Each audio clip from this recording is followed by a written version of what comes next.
Señoras y señores, bienvenidos al Salón Príncipe de Asturias. Gracias también por esperar estos minutos de cortesía. Ya estábamos todos los que de un modo u otro vamos a participar, pero hemos considerado oportuno pues, que algunas personas que estaban de camino pudieran incorporarse al acto.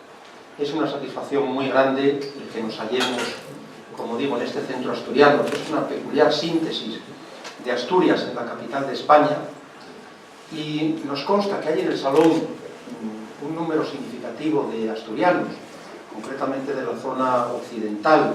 Les animamos también a que se sumen a este proyecto. Nos gustaría siempre tener las palabras más certeras para motivar, para ilusionar, para entusiasmar, pero esta casa, que es, por cierto, la más antigua de cuantas están repartidas por el mundo, solo en Madrid debe de haber como unas 30, esta casa regional, pues se nutre del apoyo de todos, unos de su tiempo, otros de su esfuerzo, a menudo del esfuerzo y del tiempo, del compromiso de muchísimas personas, y es preciso también encontrar un relevo generacional. Carecemos de jóvenes. Hubo hace tiempo pues, un grupo más o menos organizado aquí en Madrid de jóvenes provenientes de Asturias, pero eso fue un poco como la espuma, enseguida se disolvió cuando no contaron con ciertos apoyos por parte del Principado. Y esto debe saberse y hay que decirlo. Y entonces les animamos a que consulten nuestra página web, que es una de nuestras tarjetas de presentación.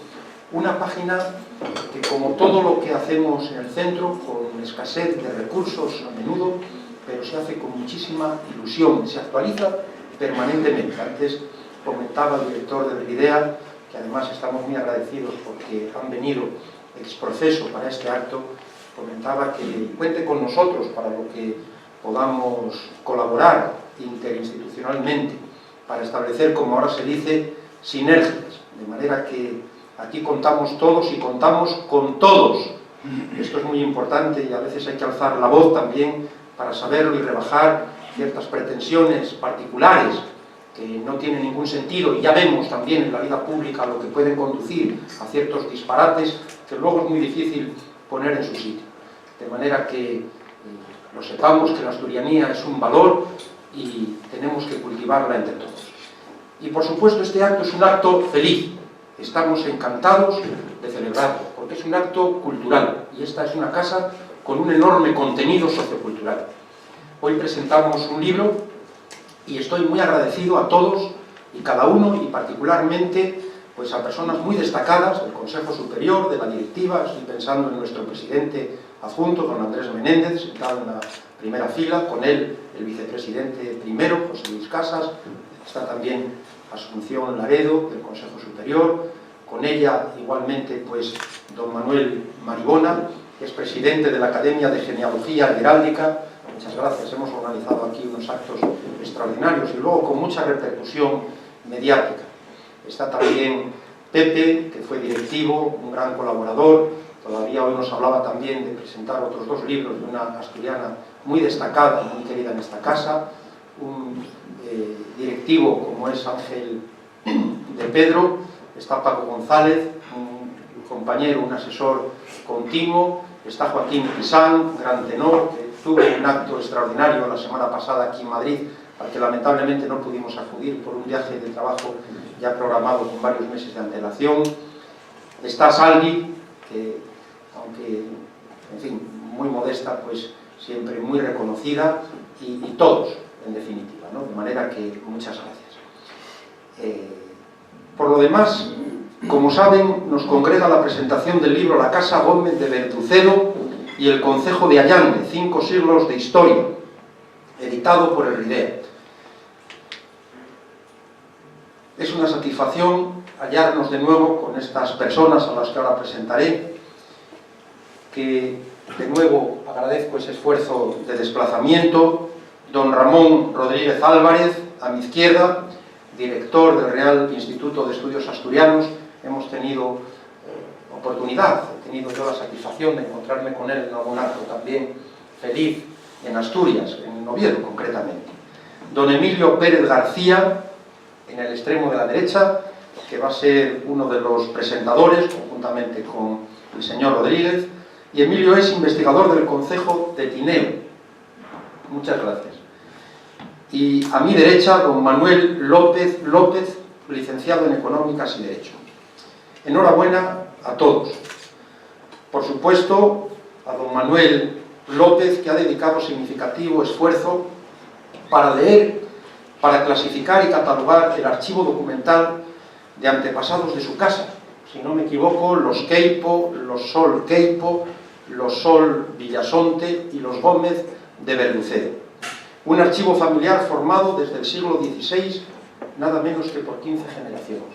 Enhorabuena, porque esta es una verdadera cadena generacional que llega hasta nuestros días y las raíces son fundamentales. Precisamente esa es la razón de ser de una institución como esta.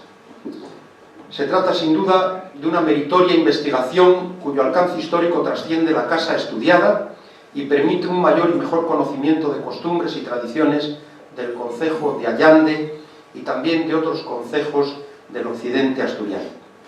Gracias igualmente a don Emilio Pérez García, investigador sobre todo de la zona de Tineo, así como al Real Instituto de Estudios Asturianos, una entidad al servicio de los estudios regionales, una institución, como dice en su página web, centrada en la investigación, el fomento y la orientación de los trabajos y estudios que tienden a conservar, elevar e incrementar el acervo científico, cultural y artístico del Principado de Asturias en todas sus facetas, en todas sus dimensiones, y en los que específicamente son asturianos.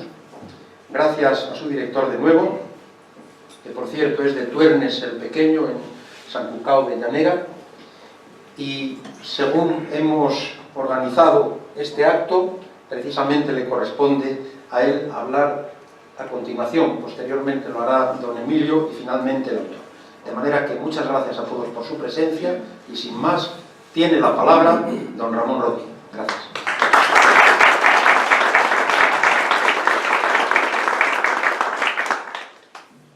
Muchas gracias, señor presidente. Gracias al autor, a mis compañeros de mesa y a todos ustedes por estar aquí. Bueno, voy a ser breve, diciéndolo en lenguaje un poco juvenil, soy el primer y breve telonero de esta función en la que el artista es el autor del libro, Manuel López. Para mí es un placer estar en este espacio del Centro Asturiano. Yo en el año 2003, hace por tanto 14 años, que presenté aquí un libro, bueno, soy coautor de este libro junto con Juan Luis Rodríguez Vigil, y lo presentaron aquí Paco Rodríguez y Julián García Vargas, o sea que esta es mi segunda vez en esta casa y en este salón, creo que era este salón, creo recordar que era este salón, seguro. Bueno, esta es la primera de las 3 presentaciones que vamos a hacer de esta obra excelente de Manuel López y López, y la primera es aquí, la segunda va a ser en la sede del Ridiano Oviedo, donde por cierto hoy está siendo un día de mucha actividad. En estos momentos hay una conferencia muy importante sobre el Castro de Caravia, que pronuncia Ángel Villa Valdés, que es el gran especialista en castros, en cultura castreña, y el gran descubridor e investigador y excavador del castro de Grandas de Salime, que es quizá el más importante de Asturias, junto con el de Coaña. Y la tercera presentación va a ser en Pola de Allande, la tierra de Manuel. Bueno, igual era mejor haberlos en Verducero, pero en todo caso yo creo que quizá la Pola pues sea más fácil para gente que quiera ir. Bueno, tengo que decir en primer lugar que este libro, afortunadamente, el Ridia se siente muy orgulloso de que figure en una de sus colecciones emblemáticas, Fuentes y Estudios de Historia de Asturias. Aquí, por ejemplo, están libros como el Cartulario de Santa María de la Vega, tan de moda ahora Santa María de la Vega porque se trata de recuperar ese espacio de la antigua fábrica de armas para la ciudad de Oviedo y para Asturias, y salvar los muy importantes restos de arqueología industrial que hay allí y de otro tipo, ¿no? Y ahí están, bueno, pues libros muy importantes para el conocimiento de la historia de Asturias. Por tanto, hemos incluido ese libro en esa colección emblemática, Fuentes y Estudios de Historia de Asturias. Bueno, este libro, yo lo comentaba con Manuel antes, ha tenido una larga gestación desde su momento sus momentos iniciales, la verdad es que no lo seguí, hasta ahora que se publica, ¿no? Fue un compromiso del anterior director, Juan Ignacio Ruiz de la Peña, recientemente, bueno, hace un año ya fallecido, y bueno, pues nos sentimos felices de que al final de este largo proceso, este libro importante para la historia de la familia Gómez Berrucedo, pero para la historia de Allande, para la historia de Asturias, vea la luz, ¿no? Yo creo que en el occidente de Asturias hay una tradición bastante más notable que en otras partes de la región en la conservación de archivos familiares de más o menos importancia. Este es uno de los importantes, desde luego, y además aquí coincidieron de la familia muchos escribanos, como entonces llamaban los notarios, y por tanto este archivo conserva muchos protocolos notariales, y esto pues le permite a Manuel en esta obra pues dar una visión a través de los papeles de su familia, dar una visión de conjunto del concejo y también del modo de vida y de las peculiaridades de Asturias y sobre todo de la zona occidental de Asturias, ¿no?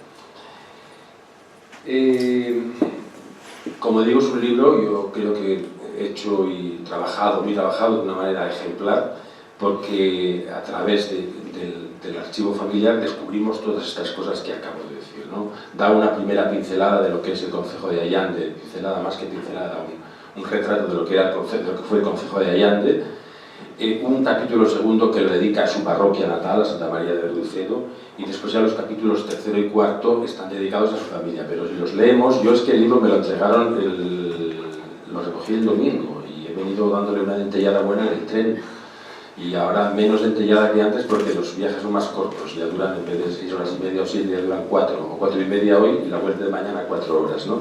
Pero aún así le eché leí muchas páginas del libro y lo vi entero, ¿no? Y entonces, viendo documentos de su familia, pues son documentos tipo que pues nos revelan cómo era el modus vivendi, cómo eran los gobiernos de los concejos, qué pleitos había. Nos permiten estos archivos familiares también tener documentación que también había en el archivo de la Real Audiencia de Asturias, cuyo tercer centenario se celebra este año 2017 y que desgraciadamente ardió en el año 1934 durante la Revolución de Octubre. Oviedo perdió muchas cosas materiales y de otro tipo en el 34. Quizá la pérdida mayor, a pesar de los destrozos en la catedral, en la Cámara Santa, de la destrucción de la universidad, pero una de las pérdidas más importantes es la desaparición de archivos, y uno de ellos es el archivo de la Real Audiencia. Bueno, pues esta documentación de este y otros archivos, de alguna manera, junto con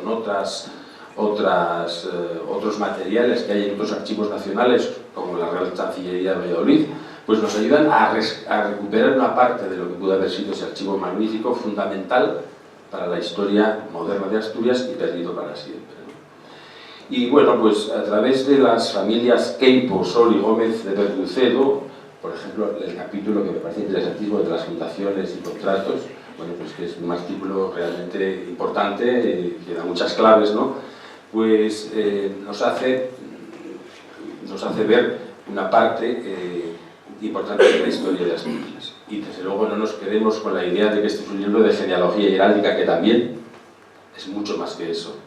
Es un libro, como digo, que todos los concejos asturianos, todas las parroquias asturianas deberían tener. Yo pienso que escribí un librín sobre la parroquia de San Cucado de Llanera, digo librín porque tiene 80 páginas. Bueno, lo hice a propósito de la restauración y recuperación de la iglesia parroquial, entonces hice una cosa, la trabajé bastante, pero claro, no tiene nada que ver. Un libro de esta enjundia, de esta naturaleza, pues sería muy importante que muchas parroquias asturianas y concejos asturianos contasen con ellos. O sea que el libro nos sirve también como ejemplo, ¿no? Y yo creo que no voy a decir más. Esto Emilio nos hablará con conocimiento de causa. Emilio, que también ha publicado muchas obras de investigación, algunas de ellas en el IDEA, creo saber, y después que el autor nos hable de su obra, que es lo más importante y es a lo que realmente hemos venido. Muchas gracias a todos y muchas gracias por la invitación para estar hoy aquí con ustedes.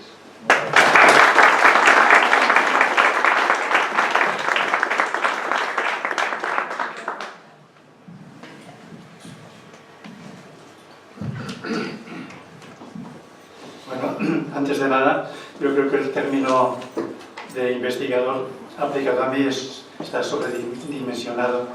Yo creo que siendo un curioso de la historia, fundamentalmente de Tineo y sobre todo del Cuarto de los Valles, yo creo que es más adecuado aplicado a mí, vamos, a la realidad, ¿no? Es para mí una distinción presentarles a Manuel López y López, autor del libro de la Casa Gómez de Verducedo y el Concejo de Allande, 5 siglos de historia. Nos une una vieja amistad y un antiguo parentesco, siempre valorado por la familia entroncada a ambos lados de Santiellos. En la comarca del Tras del Palo todos le conocen como Manolo Gómez de Verducedo, nominación que al modo romano determina y define su singularidad, su familia y su origen. Manolo fue el primero de los 3 hijos del matrimonio de Sagrario y Rafael, la última generación que residió de forma permanente en la Casa Gómez de Verducedo. A Manolo le sigue su hermana Cita y Rafael, quien desgraciadamente falleció hace unos años. 2 son los factores que conformaron la personalidad de Manolo: sus padres, su familia y la excelente y extensa formación académica. Se afirma que Napoleón aseveraba que la formación del buen soldado comenzaba 50 años antes de su nacimiento. Sagrario y Rafael y Sagrario, tanto monta, monta tanto, los padres de Manolo, quienes me distinguieron con su cariño.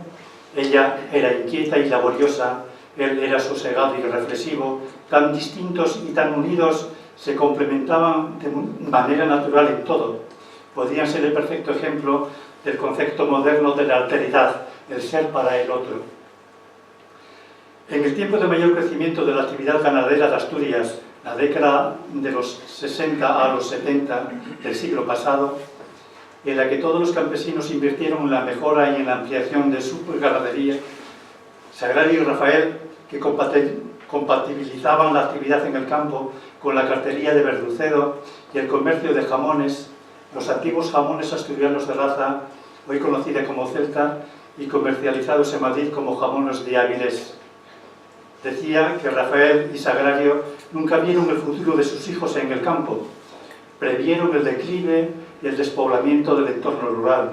Su preocupación, afán y criterio sobre lo que no admitían discusión fue la de dar la mejor educación y más alta formación a sus hijos. Todos los frutos de su trabajo y todas sus rentas fueron destinadas al pago de los estudios secundarios y universitarios de sus hijos. Propósito, por otro lado, tradicional en la familia de Gómez, en la que en todas las generaciones hubo hombres instruidos, hecho que ratifica la creencia de Napoleón sobre el papel que desempeña la familia en la formación del individuo. Manolo cursó el bachillerato y el preuniversitario en Oviedo y se trasladó para estudiar y graduarse en la Facultad de Ciencias Económicas en la Universidad Complutense.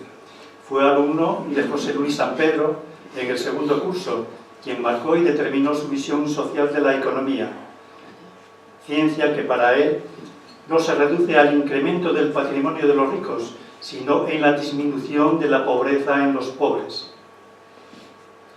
Tras concluir los estudios, fijó su residencia en Madrid, en donde se casó con María Victoria y donde nacieron sus hijos Isabel y Juan. En Madrid comenzó su actividad laboral como economista en varias empresas y en particular en un grupo financiero internacional español, en donde desempeñó cargos de analista financiero, jefe de proyectos, director de departamento, para concluir su labor como director de una filial en el exterior. Prejubilado, retomó de nuevo los estudios universitarios de Derecho, que culminó con premio extraordinario en la Facultad de Derecho de la Complutense. Tuvo como profesor a José Manuel Pérez Prendes y Muñoz Arraco, quien le hizo ver la perspectiva del derecho como vertebrador de la historia. Decía José Manuel Prendes: es absolutamente imprescindible concebir la historia del derecho como algo inmerso dentro de una historia total. Ingrediente jurídico que se observa en la historia, en las instituciones y en las antiguas costumbres de los pueblos. En Asturias, además del derecho romano, se vislumbra la vigencia del derecho germánico y en el derecho constitucionario del mundo campesino en particular. Además de los estudios de derecho y del disfrute de la familia, dedicó su tiempo a catalogar y estudiar el archivo familiar, la historia de su casa, inmersa a su vez en la historia de la comarca y del concejo, una muestra del mundo campesino asturiano con sus tradiciones, costumbres y usos. Verducedo es el centro geográfico de la comarca del Tras el Palo, territorio bien delimitado al norte y al este por las sierras altas, entre los 1000 y 1400 metros de altitud del Palo, de Orúa y de Carondia, y al oeste por el río Navia. Los vestigios de Atumba, necrópolis neolítica del segundo y tercer milenio antes de Cristo, como asimismo del campamento romano en el Chao, reseñado recientemente por Menéndez Blanco, confirman su antiguo origen. Parece que el antiguo camino entre Lucus Asturio y Lucus Augusti, algunos consideran que precede a los tiempos romanos, reconvertido posteriormente en el Camino Francés de Santiago y hoy conocido como el Camino Primitivo, determinó el poblamiento de Verducedo y de los demás núcleos que se hallan en su trayecto por todo el cordal de Verducedo, desde el Palo hasta Buspol, en donde el camino descendía a Salime en el fondo del profundo valle del río Navia. Un paréntesis, si no conocéis el Palo, yo os invito a que el próximo verano acercaros al Palo y con cierta imaginación disfrutad desde el Palo el lugar más alto hasta la costa gallega, el descenso del sol hacia el mar, o la puesta del sol, que magistralmente describe el general romano Décimo Bruto el año 137 a.C., cómo el sol candente se precipita en el mar y crepita, chircha, diríamos nosotros, al contacto con el agua en la mar océano. El lugar de Verducedo carece de las características erías, cortías o laborías cerealistas.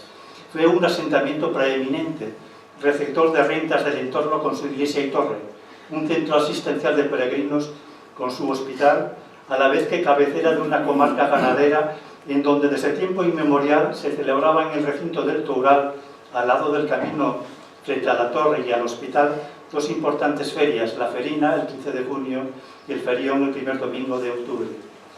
La iglesia de Santa María, el hospital y el Cubo, torre de planta circular, antiguo solar de la Casa Gómez, son los edificios más antiguos de cronología medieval incierta de los que tenemos constancia en Verducedo. Todos estaban situados al lado del camino, en la amplia curva que describía en Verducedo y a la que convergen radialmente todos los caminos. La iglesia, la torre, el cubo y el hospital estaban interrelacionados entre sí. La Casa Gómez disponía de un asiento preferente en la iglesia y entre el hospital y la casa correspondía un foro por la torre. La torre en la Edad Media era sinónimo de centro de poder en el territorio. La torre señorial controlaba caminos, términos, propiedades y también personas. Desconocemos el origen y su titular, como también la función encomendada a dicha torre. Sí sabemos que a partir del siglo XV pasó a ser residencia del linaje de los Queipo, provenientes de Villarpedre, que unido a los Gómez de Verducedo perdurará hasta el día de hoy como solar de las 15 generaciones de la familia de la Casa Gómez, casa distinguida del lugar y de la comarca de Tras del Palo o Cabe el Puerto.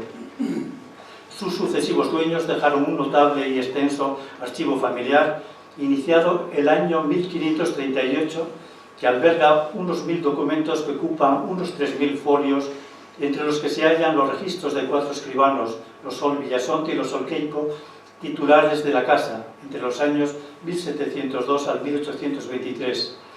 Escribanos que dieron fe pública de gran parte de las escrituras y acuerdos de la comarca durante el siglo XVIII y buena parte del siglo XIX. Archivo que de forma ejemplar los componentes de la actual familia Gómez le dieron a los fondos del archivo del Ridea para que pueda ser consultado. Es el archivo más completo del concejo de Allande, según García Linares, y recoge la vida de 15 generaciones de la Casa Gómez, en la que se muestra la vida cotidiana del mundo campesino de la comarca, como la común al resto del occidente asturiano, además de otros acontecimientos como el pillaje y el saqueo de diversos ejércitos que transitaron en ambas direcciones del camino. También se documenta el movimiento antiseñorial de los vecinos del concejo desde los inicios del siglo XV, conflicto que será precursor y al que se unirán los concejos y cotos limítrofes de Ibias, Cangas, Tineo, Bárcena, Las Morteras y Villayón durante el siglo XVIII. En el año 1408, los vecinos de Llanera se habían declarado en abierta rebeldía contra la autoridad señorial del obispo. Los vecinos de Allande ya el año 1435 se habían opuesto a la toma de posesión del señorío de Allande del Suero Quiñones.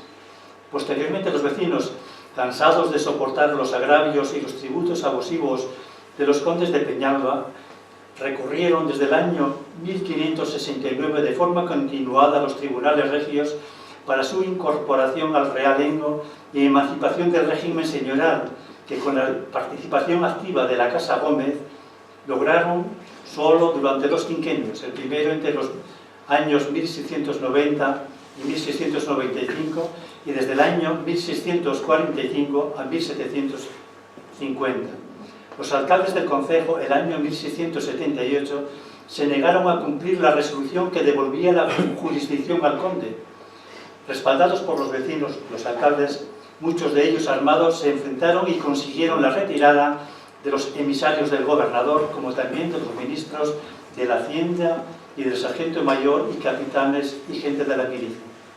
Historia o memoria a ras de tierra, con sus costumbres, creencias y usos, mundo hoy ya olvidado, que Manolo nos descubre en su libro Página a Página, con su punto de vista jurídico, y que ahora él os expondrá.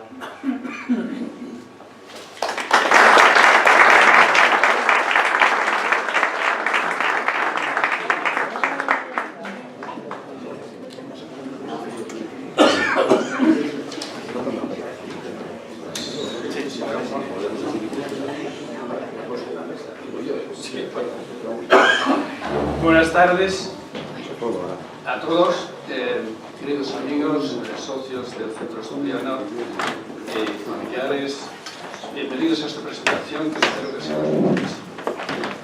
En primer lugar, muchas gracias a nuestros anfitriones del Centro Estudiano de Madrid por esta magnífica organización. Muchas gracias, presidente. Muchísimas gracias y de manera especial a Isabel, que puso el alma en la organización de este acto.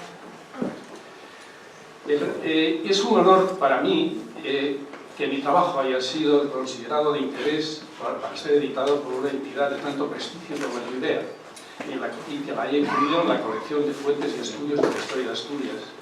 Igualmente me siento muy satisfecho de que mi archivo familiar figure custodiado entre los fondos documentales del RIDEA FGB, para su consulta por los investigadores interesados. Y espero que tanto el libro que hoy se presenta como el archivo puedan contribuir a que se conozca un poco mejor la historia de las tierras de Allande.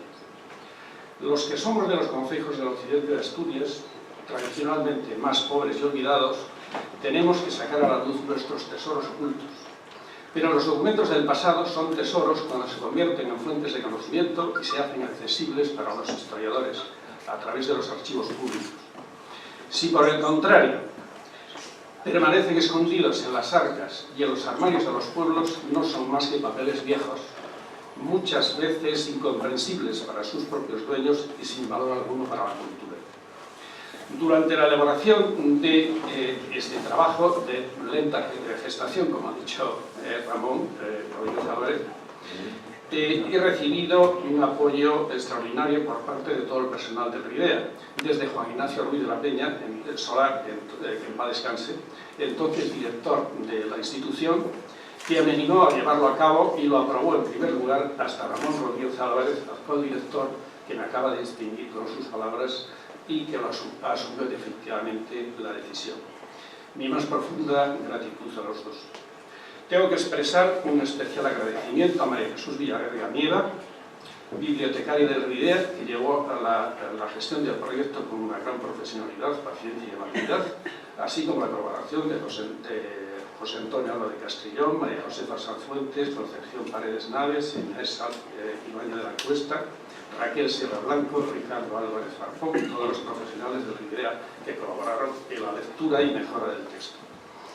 También tengo que dar unas expresivas gracias a dos personas que tuvieron una importancia fundamental en el desarrollo de este trabajo. Uno es Antonio García Linares, cronista oficial del Concejo de Allande y miembro correspondiente del RIDEA, que revisó el texto y me transmitió sus opiniones y amplios conocimientos sobre la historia del Concejo de Allande. Me facilitó bibliografía y me honró con el prólogo que aparece en este libro. Desafortunadamente, al poco tiempo contrajo una larga enfermedad que sigue padeciendo y desde aquí le deseo todo lo mejor.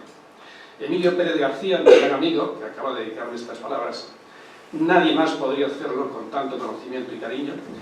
Ahí me ha ido transmitiendo también sus amplios conocimientos sobre las investigaciones históricas que va desarrollando sobre el Concejo de Tineo y también sobre el de Ayala. Y él ha tenido también la amabilidad de leer el texto y de revisarlo y darme sus opiniones. Además, son muy frecuentes las ocasiones que tenemos Emilio y yo de hablar sobre estos temas y siempre aprendo algo de él. Por último, quiero agradecer a mi familia, a mi mujer, hijos, hermanos, sobrina y también nietos, la ayuda que de manera entusiasta me han prestado por sus respectivas actividades. Y sin más, voy a empezar con la presentación. La presentación va a constituir, y no me voy a adelantar, va a ser mejor que le ponga ahí.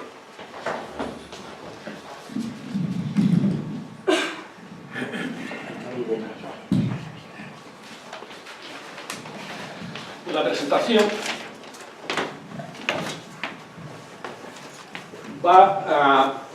son 40 láminas. No, gracias. 40 láminas en la que van a recoger los puntos fundamentales de los 4 capítulos que decía Ramón. En primer lugar, el primer capítulo, la historia de las instituciones jurídicas, sociales y políticas del Concejo de Allande entre los siglos XVI y XIX. En segundo, el origen, organización, usos y costumbres vecinales de la parroquia de Santa María de Berrucedo. En tercer lugar, la formación histórica y línea sucesoria de la Casa Gómez de Berrucedo.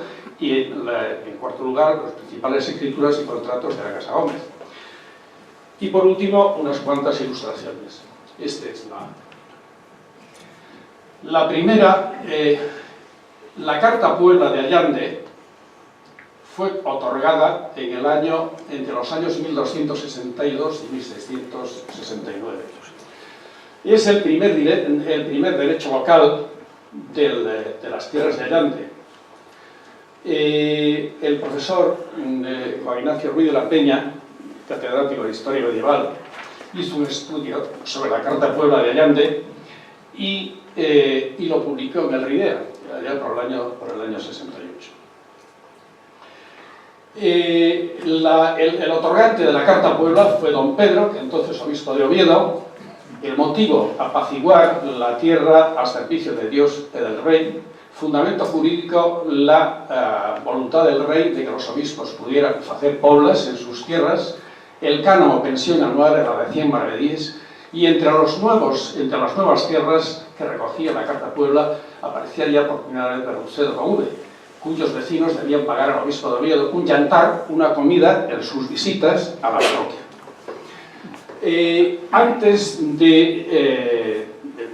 En Oviedo, en el escritorium del obispo Pelayo, había habido donaciones también a la iglesia, pero muchos investigadores creen que eran puras falsificaciones, por lo cual tampoco he prescindido de este tipo de donaciones. En la Carta Puebla de Allande, el primer firmaba el abad de San Vicente por parte del monasterio de San Vicente, por parte del obispado y por parte de los vecinos de las tierras de Allande firmaban unos cuantos vecinos. Los dominios monásticos en Allande durante la Edad Media moderna. El monasterio de San Juan Bautista de Corias, que no sé si lo conocéis mucho, pero es un monasterio muy importante del occidente, el más importante del occidente, que hoy en día es además parador nacional. Fue el propietario más importante de las tierras de Allande durante la Edad Media y moderna, e incluso hasta el catastro de Ensenada del año 1753. También fue importante y tuvo también tierras en propiedad el convento de San Vicente de Oviedo, sobre todo en la parroquia de Santa Coloma, cuya forataria fundamental era una tal María Farfona, y en los y en las poblaciones de Is, Santa Coloma y Vesullo, y el Rebollo. El primitivo camín francés. En el año 1222 Alfonso IX concedió un privilegio al monasterio de Santa María la Real de Obona. Emilio Pérez es el mejor especialista de monasterio que conozco.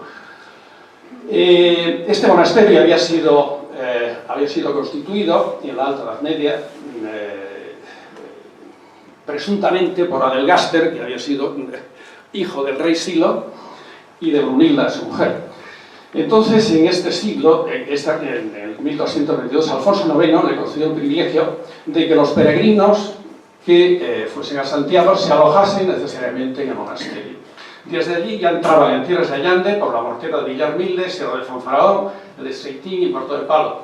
Y en el Puerto del Palo, que es la cota más alta del Camino de Santiago, por el camino primitivo, se unía con otro canal que venía de la capital del concejo de Puebla de Allande, continuaba por Montefurado y el tramo conocido como Cuarto del Camino, que esto fue una precisión que me hizo Antonio García Linares, que es posiblemente el que más sepa del concejo de Allande.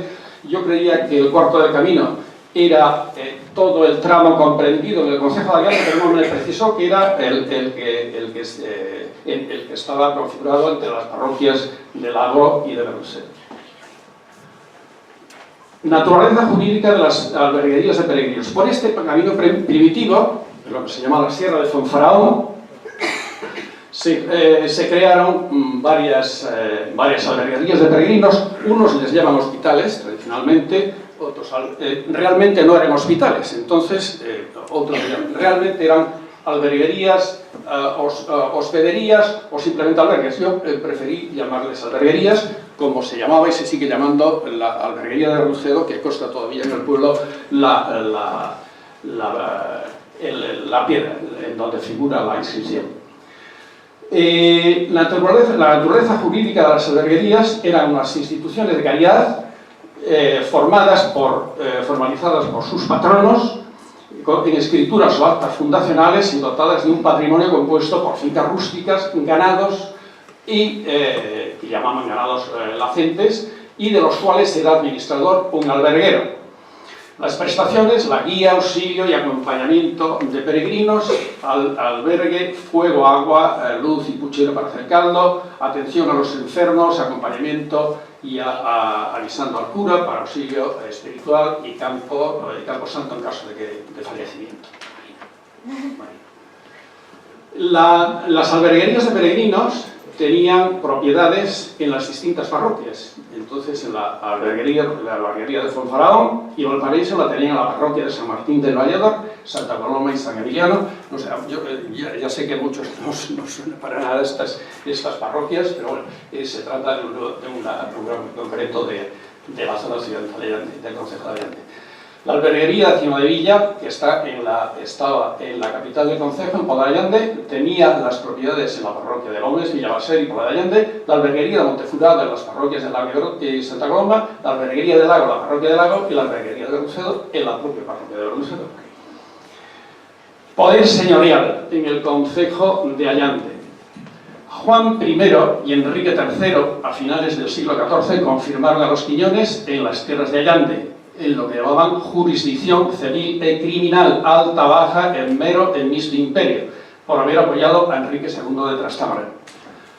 En el año 1515, los Quiñones vendieron al contador de los Reyes Católicos, Rodrigo González de Cienfuegos, el señorío de Allande, por 1 millón de maravedíes. Los Cienfuegos fueron, desde 1675, tuvieron el título de conde de Martel de Peñalba. El señorío no era un señorío territorial, era un señorío jurisdiccional, porque en realidad el conde siempre fue regidor de Oviedo, y allí, en nombre del conde, quien regía el concejo era el merino. Entonces, el señor tenía facultades jurisdiccionales, administrativas, de gobierno y policiales, pero que delegaba en el merino. El rey siempre tuvo la potestad, siempre tuvo de la última apelación de la Chancillería de Valladolid hasta el año 1717, cuando se creó la Real Audiencia de Asturias. Durante los 300 años que duró el señorío de Allande, los vecinos tuvieron bastantes luchas con él, en primer lugar por la vía de hecho. Ya en el año 1569 los vecinos tuvieron unos pleitos importantes con Juan de Campomanes, que era el marido de Emilia de Cienfuegos, y llegaron a una concordia en la Chancillería de Valladolid. Hubo una colección que se empezó a publicar, que eran los porcones, del profesor Santos Coronas, que coordinó este tema, y que desgraciadamente entonces se publicó el primer solamente dedicado al Consejo de Allende. En mayo de 1690, los vecinos presentaron un memorial ante el Consejo de Hacienda aquí en Madrid.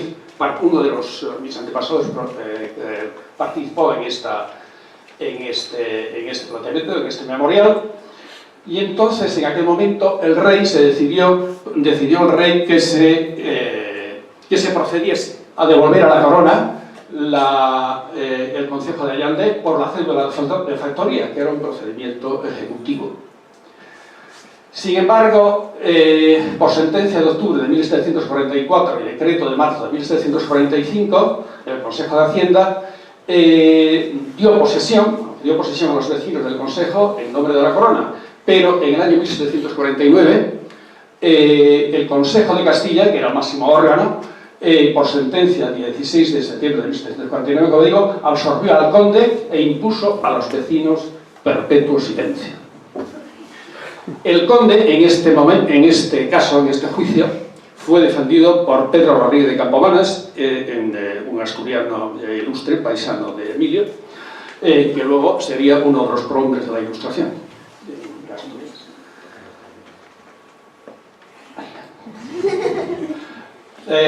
La sociedad allandesa en el antiguo régimen, hidalgos y pecheros. Según los padrones municipales de Allande de 1698 y 1773, un 62 y un 70% respectivamente de los vecinos eran hidalgos, y el 37 y el 37 y el 28% respectivamente eran pecheros. Parece mentira que la mayor parte de ellos que fueran hidalgos, pero era así. E incluso en el País Vasco eran hidalgos el 100%. O sea, todos los que no eran pecheros eran hidalgos. Y el problema estaba en que los hidalgos no estaban exentos de impuestos directos, prestaciones vecinales y sorteos para la milicia. Y además tenían puestos permanentes en la iglesia. Y sin embargo los pecheros estaban sujetos a todo tipo de impuestos personales y reales, prestaciones vecinales y exacciones de la iglesia, sobre todo en tiempos de epidemias, que eran muchos, y de malas cosechas, los pecheros llegaban a pagar hasta el 30% de la cosecha. Un hecho importante, y esto debido a las necesidades de dinero de la corona, es que en el año 1614 el rey Felipe III, acuciado por los problemas de dinero, entonces empeñó al Concejo de Allande la exención de las alcabalas.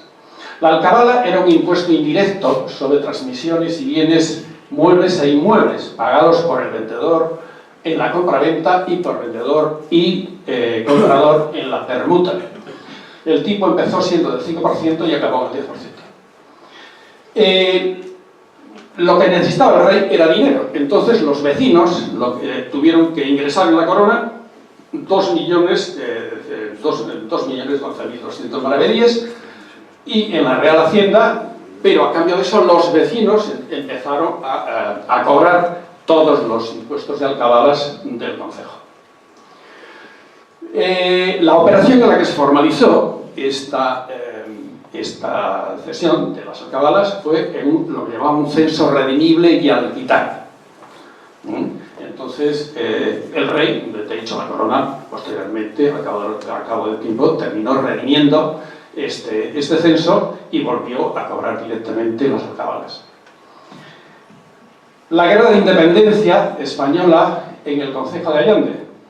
En el año 1811 las tropas francesas arrasaron el Concejo de Allande, destruyendo pueblos, aldeas, alberguerías de peregrinos, cosechas y provisiones. También fue destruida la casa consistorial de Pola de Allande, y así como el archivo municipal. Los vecinos habían abortado alimentos, alojamientos a las tropas y de la Junta Patriótica. La Junta Patriótica de Asturias se había ido desplazando hacia el occidente. Entonces, uno de mis antepasados, uno de los escribanos, participó en esta Junta Patriótica, pues acopiando medios para la alimentación de las tropas de Asturias. Las guerras carlistas en el concejo de Allande también tuvieron una repercusión importante. En el año 1830 el general Espartero acampó en Verducedo con toda su división durante 30 horas. Y los vecinos que había entonces, los 19 vecinos que había entonces, tuvieron que suministrar raciones de hierro, la carne, dejó el pueblo completamente esquilmado. Pero si esto fuera poco, también el general carlista Gómez, al pasar por allí, todo lo que había dejado Espartero también acabó con ellos.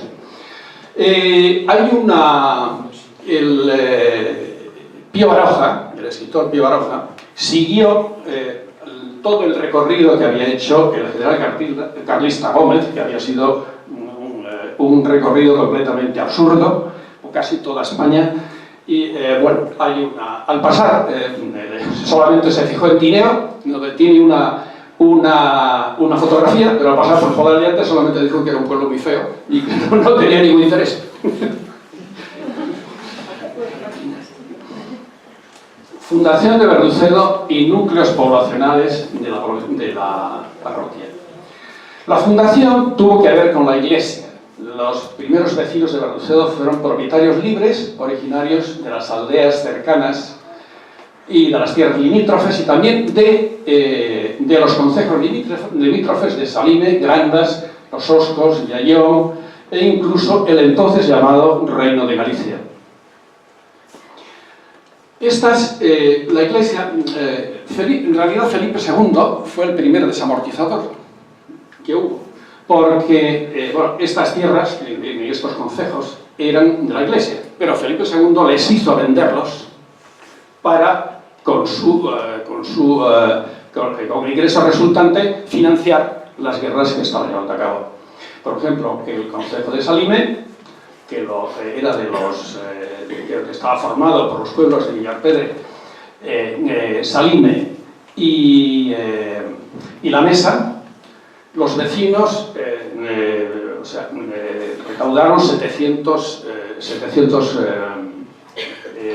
ducados para rescatar a la iglesia las tierras que antes le pertenecían. Los núcleos poblacionales de Verducedo, hay unos que están dentro del cordal de Verducedo, como son Verducedo, el propio Verducedo, Valdedo, Castello, Tras del Pico y Las Cabañas, y otros que están situados fuera de Verducedo, como son Corondeño, La Figuerina, Teijedo y Trapa. La iglesia de Santa María de Verducedo. Según don Agustín Elia Ballina, que es el director del Museo Diocesano de Oviedo, de Asturias, en 1385 ya era parroquia, y que constaba ya como tal en el libro Becerro de la Catedral de Oviedo. Era una iglesia de estilo románico tardío, de una sola nave, con ábside orientado hacia el noreste, hacia Jerusalén, y el pórtico hacia el suroeste. Ciriaco Martín Vigil, que publicó una obra que es un historiador sobre distintos monumentos de Asturias entre el año 1819 y 1803, que vivió en agosto del año 1838, visitó la iglesia de Verducedo. Dijo que destacaba por su bóveda de cañón, el arco toral en forma de ojiva y los frescos en las paredes y en la bóveda del presbiterio, quizá realizados, decían, por el mismo pintor, que los hizo en Santa María de Celón. Si bien las figuras de Verducedo estaban mucho menos acabadas y realmente estaban sin cabeza.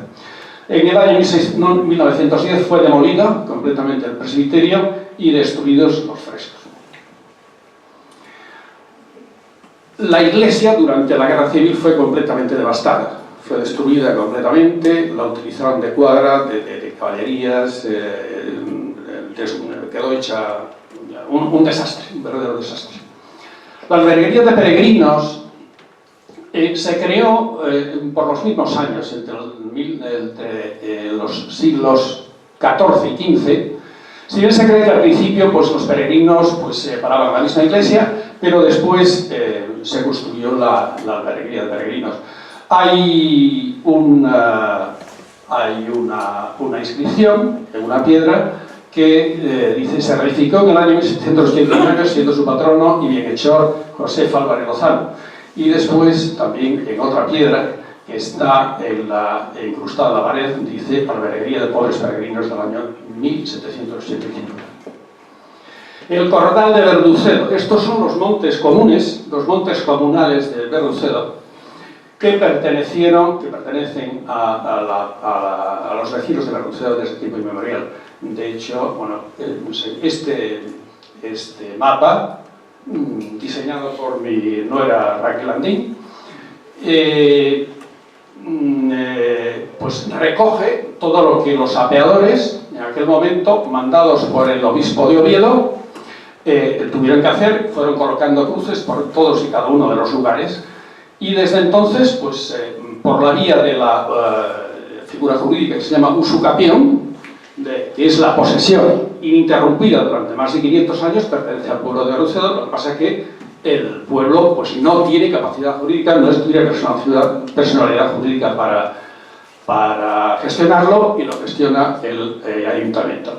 En este momento, el Corral de Verducedo es un monte de utilidad pública, que es el número 313, que así está catalogado por la Dirección Federal de Montes. La Casa Gómez de Verducedo. Los primeros habitantes empezaron, estimo en el año 1480, y vivieron hasta el año 1698. Fueron los primeros de los que se tiene constancia documental, aunque seguramente hubo otros anteriores que construyeron la casa El Cubo, que era una torre circular de la que hablaba Emilio, y cultivaron las primeras fincas entre el ábside de la iglesia y la alberguería de peregrinos. De los Queipo procedían de una casa que tenía escudo de Villarpedre, que eran los Queipo de la Mesa. Alonso Queipo, este fue un personaje importante, y Teresa González fueron los que crearon el vínculo de mayorazgo y la fundación de aniversario de la casa el 10 de mayo de 1569, ante el escribano de Burón, Álvaro de Mesa.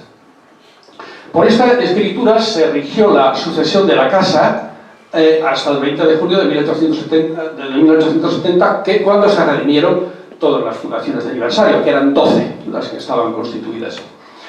De los Queipo de la Mesa sobresalió, aparte de los fundadores del mayorazgo y de la fundación de aniversario, sobresalió sobre todo Juan Queipo de la Mesa, que destacó en la lucha contra el señor de Concejo y fue juez de Alcabalas, juez especial de Alcabalas.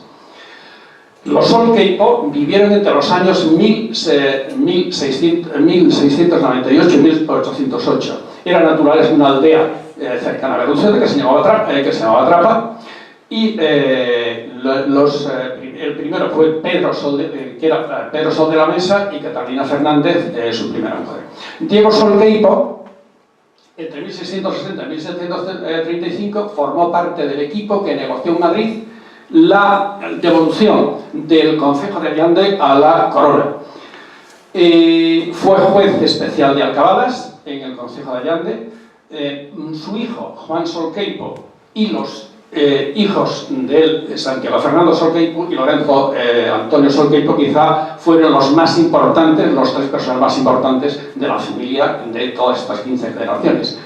Santiago Fernando Sol Queipo fue juez ordinario y teniente de Merina, introdujo el librón, que es un libro en donde con pastas de pergamino, donde se apuntaban todos los hechos relevantes de la casa. Y Lorenzo Antonio Sol Queipo fue escribano municipal y responsable del libro del oficio de hipotecas del concejo. Este libro era el que sustituía, el que años después sería sustituido por los registros de la propiedad. Los Sol Villasonte vivieron entre los años 1640 y 1808. Eran naturales de la aldea de Trapa, también parroquia de Bronceda, como los Sol Queipo, pero de distinta mujer. Tuvieron cargos municipales como escribanos. Antonio Sol Villasonte, que fue escribano, y su hijo Rafael Antonio Sol Villasonte, que también fue escribano real. Casualmente, el título de escribano se lo dio el rey Luis I, que duró como rey unos 3 meses, que era hijo de Felipe V.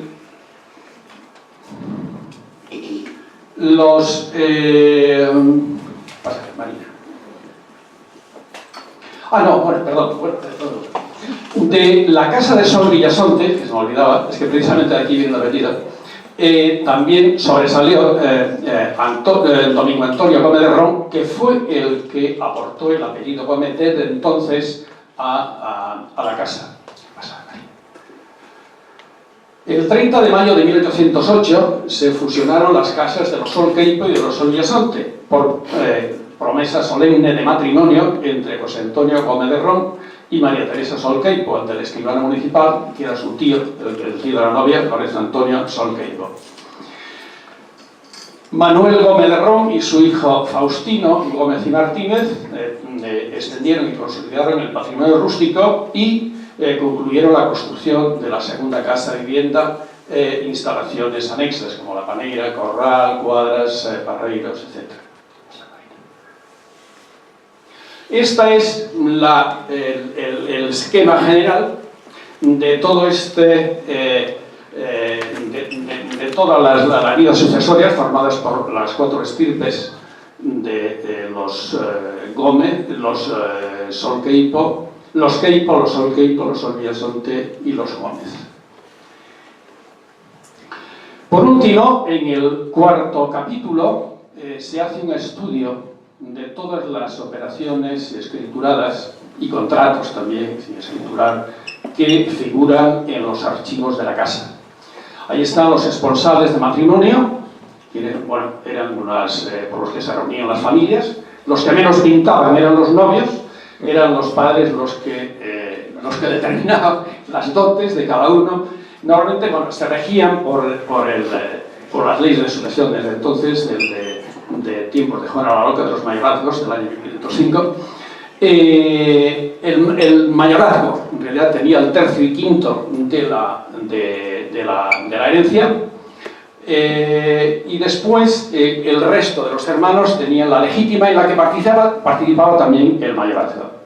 Los testamentos y fundaciones de aniversario, también se especificaban concretamente cuáles eran las condiciones que debía reunir el mayorazgo para serlo, que debía ser fiel a sus padres, que debía guardar a sus hermanos, a todos los colaterales. El mayorazgo en realidad llevaba la mayor parte de las tierras, pero tampoco tenía unas grandes ventajas, porque tenía que cuidar y hacerse cargo de las dotes de sus hermanos. Piénsense que en aquel momento no había dinero en efectivo. Tenían que darles tierras y muchas veces el poco dinero en efectivo que había, que era el que salía de los... porque no había mercado interno, de los terneros, pues iba a parar a las dotes. Que en realidad se negociaban por un plazo determinado, pero que después se iban renovando año a año hasta que, muchas veces no se acababan de pagar. Los apeos e inventarios se hacían sobre todo cuando moría el mayorazgo, y también con las fundaciones de aniversario los exigía la Iglesia, porque los bienes que estaban vinculados a las fundaciones de aniversario constaban en el libro de fábrica de la Iglesia. Entonces la Iglesia quería que periódicamente se cerciorase de que las fincas que estaban vinculadas figuraban así. Compraventa y permuta. En todas estas operaciones había unos formularios determinados, siempre la compraventa, que era compraventa irrevocable, se llamaba la venta real, lisa, rasa y arrematadamente por juro de heredad. Eran las fórmulas. Los foros. Los foros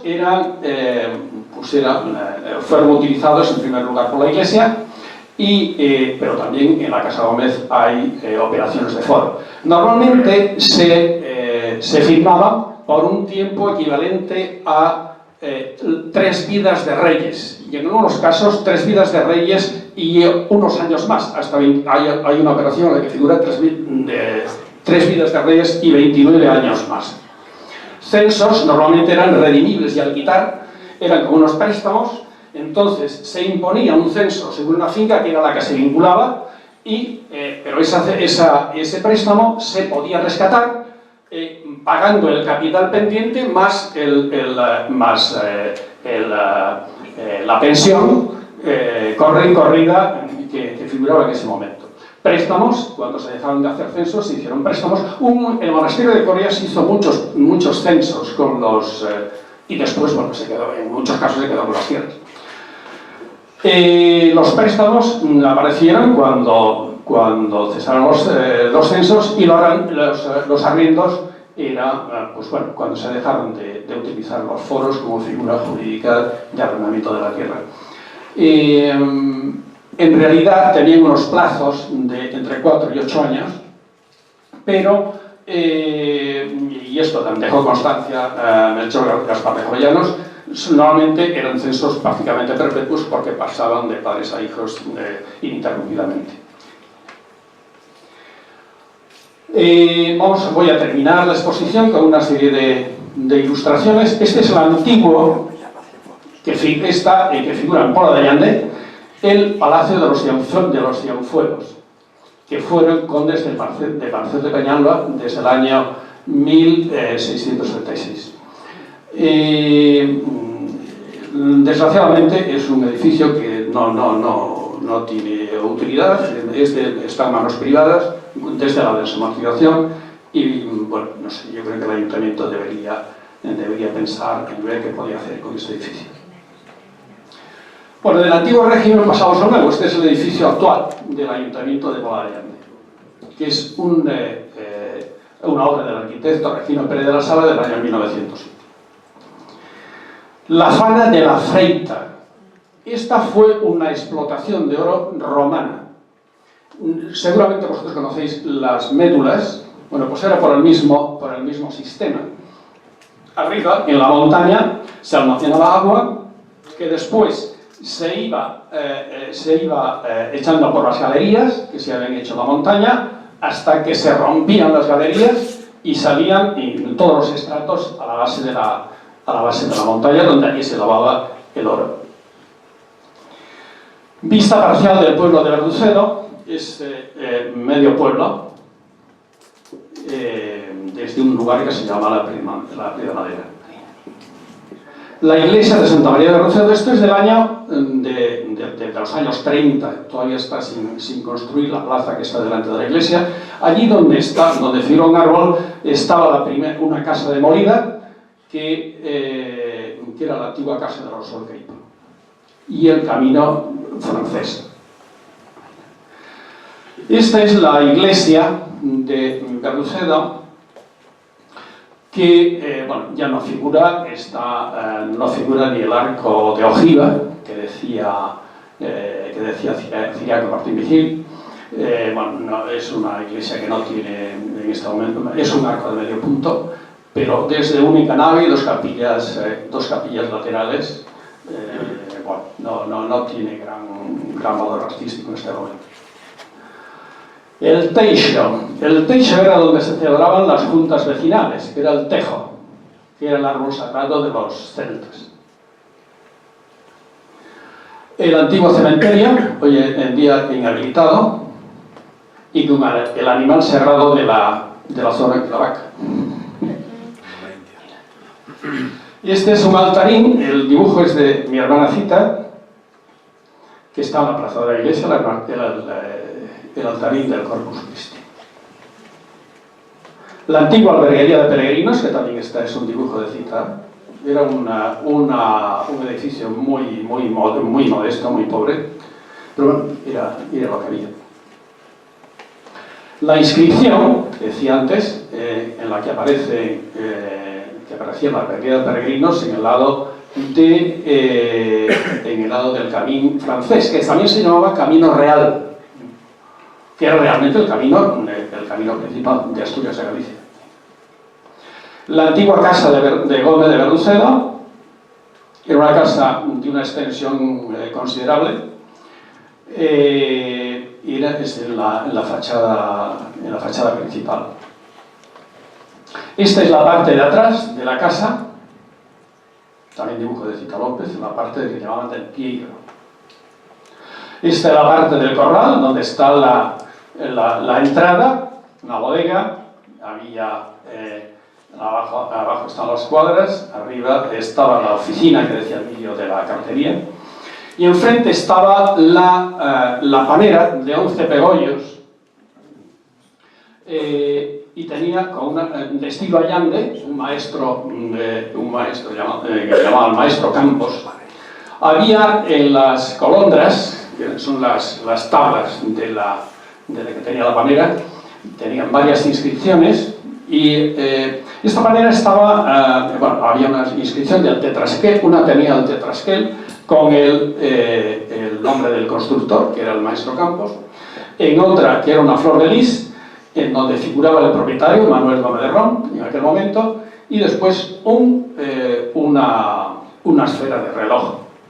Hay algunos que interpretan la esfera de reloj como de procedencia judía. No sé, no he investigado sobre este tema. Esta es la antigua residencia del escribano Lorenzo Antonio Solqueipo, lo que llamaban hace poco Casa de Cambio. La residencia de los otros escribanos, los Sol Villasante. Esta es una ermita y una romería muy importante en aquella zona que se llama Romería de Vedramón, que fue fundada por un inquisidor llamado de Valladolid, la zona de Valladolid. Y esta es la capilla de Santa Marina de Buspol. Esta pertenecía a la antigua ferretería de peregrinos de Buspol, en la zona en el concejo de Grandes de Sabina. Y esto es todo lo que he podido decir desde el resumen de este libro. No sé si tenéis alguna pregunta que hacer, con mucho gusto. Bueno, a mí me llamó la atención que una panera, ya es grande, 11 pegollos, tenga 11, que no sean pares. Vamos a ver. En realidad tendría que tener 12 pegollos. 3, 3. Pero es que la parte de abajo era cuadra. Entonces tenían que entrar por una puerta. Entonces el pegollo de en medio no se hizo. La panera se fue derrumbando, hubo que derruirla porque era un peligro.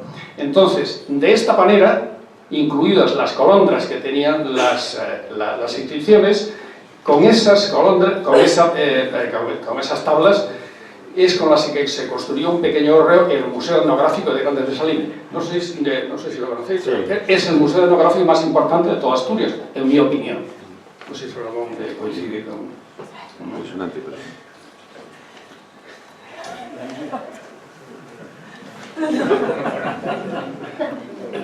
A ver. ¿Más?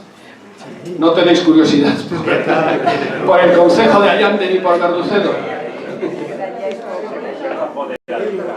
¿Perdón?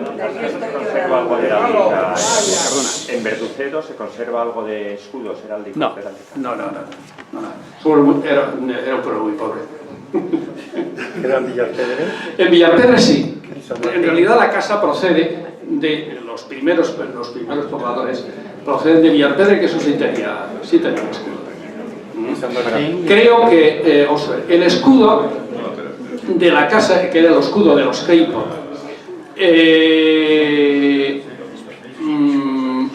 según me dijo el cronista oficial de Allande, está en la iglesia de Villarpedre. Yo no tuve ocasión de comprobarlo. No sé si tú, Emilio, no. Allí está. seguramente. Después de que conceda la palabra a la señorita, No. yo quería la Figuerina, Sí. ¿verdad? Está muy próxima a Verducedo. Bueno, yo nací en la Figuerina. Y sin embargo Mi está madre era de allí. fuera del cordal de Verducedo. Sí. La Figuerina hace muchos años pertenecía a la parroquia de San Emiliano. Después, bueno, no sé por qué razones, pasó a depender del concejo de Allande, de la parroquia de Verducedo, perdón. Y está fuera efectivamente está fuera del cordal. Lo mismo que está fuera del cordal también Teijedo, Corondeño, que Corondeño no sé si lo sabéis, pero fue concejo independiente.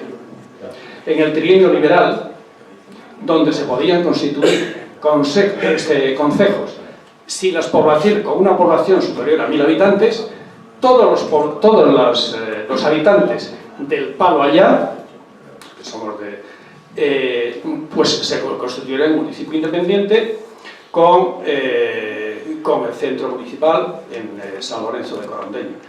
No sé, ¿conoces Corondeño? No. Donde se llamaba Torre de Castaña, que sigue existiendo todavía ahí. En el libro está, en el libro figura. Y fue alcalde un escribano de Villadecabo, de la parroquia de Villadecabo, que se llama Nicolás Manuel López de Villadecabo. Después, cuando volvió Fernando VII, en su época absolutista, volvió a unirse al concejo de Allande. ¿Más? Manolo, Sí. una pregunta. ¿En qué momento aparece el apellido López? La generación de mi padre. Mi madre era Gómez. Mi madre era Gómez. Pero bueno, si tienes la paciencia de leer el libro, mi padre compró todos los derechos sucesorios de los López, de los Gómez, más la legítima, y añadió la legítima de mi madre. ¿Más? Estamos intrigados. A ver si eres capaz de responderles. ¿Más? ¿Alguno de Boal tiene alguna inquietud? Este verano iría a conocer la zona de Verducedo. ¿Más? Isabel, ¿alguna pregunta del palo acá? Bueno, eso es importante. Eso es importante porque está mucho mejor explicado que aquí, en esta síntesis. ¿Del concejo de Cangas de Narcea, alguno? Yo. ¿Juan? No, yo no me pregunto. Yo leo. ¿Genestoso? ¿De Genestoso?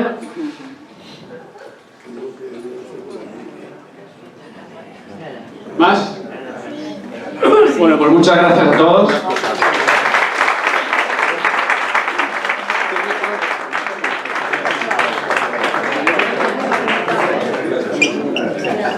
Sí, felicitar otra vez, quiero antes de marcharme, al autor, a Manuel López y López, por la obra esta magnífica, y además agradecerle profundamente que haya donado el archivo familiar al Real Instituto de Estudios Asturianos, porque por una parte se enriquece la documentación a disposición de todos los investigadores que quieran consultarla, y por otra parte sirve de ejemplo a otros que puedan seguir este camino. En los últimos años tenemos algunos ejemplos de esos. El archivo de los Condes de Toreno está en la biblioteca de la universidad, o recientemente el archivo magnífico de los marqueses de Camposagrado, que llevaba 40 años encerrado en una habitación sin abrirse, pasó al Archivo Histórico de Asturias. Por tanto, yo quiero dar las gracias a Manuel López y López por este generosísimo gesto, que el RIDEA recompensa de alguna forma publicando esta obra, que se ve que ha sido trabajadísima, que haya habido un intenso e inmenso trabajo. Enhorabuena. Muchas gracias.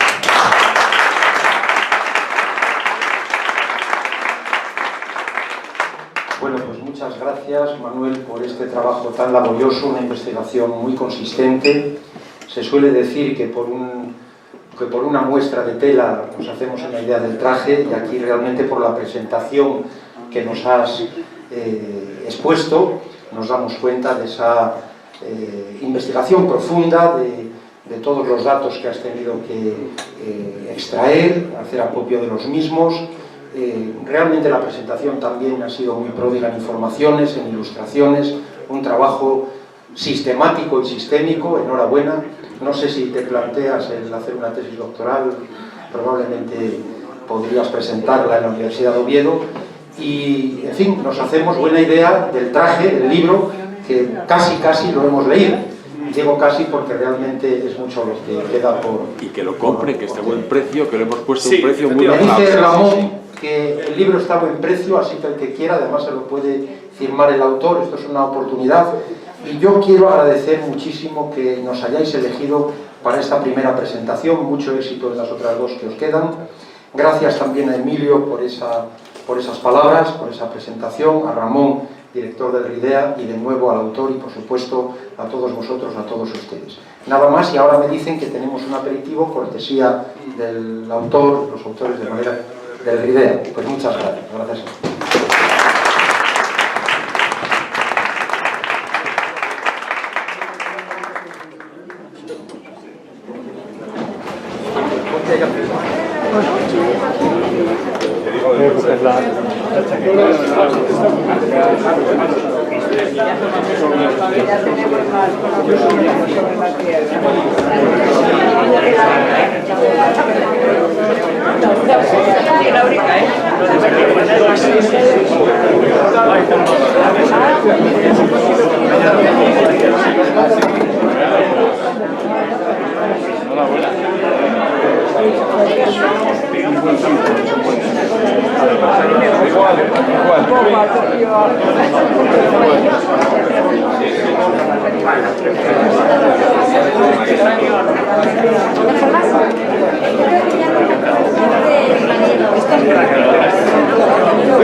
Cuando voy a casa fuera de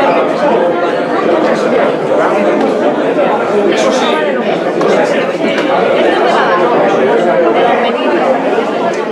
Pues yo me parece muy bien, fíjate, que me parece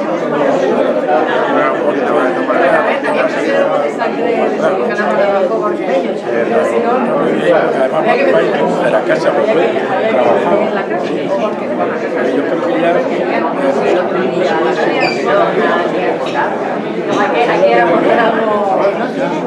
la mayoría ya está bueno, yo el otro día en una reunión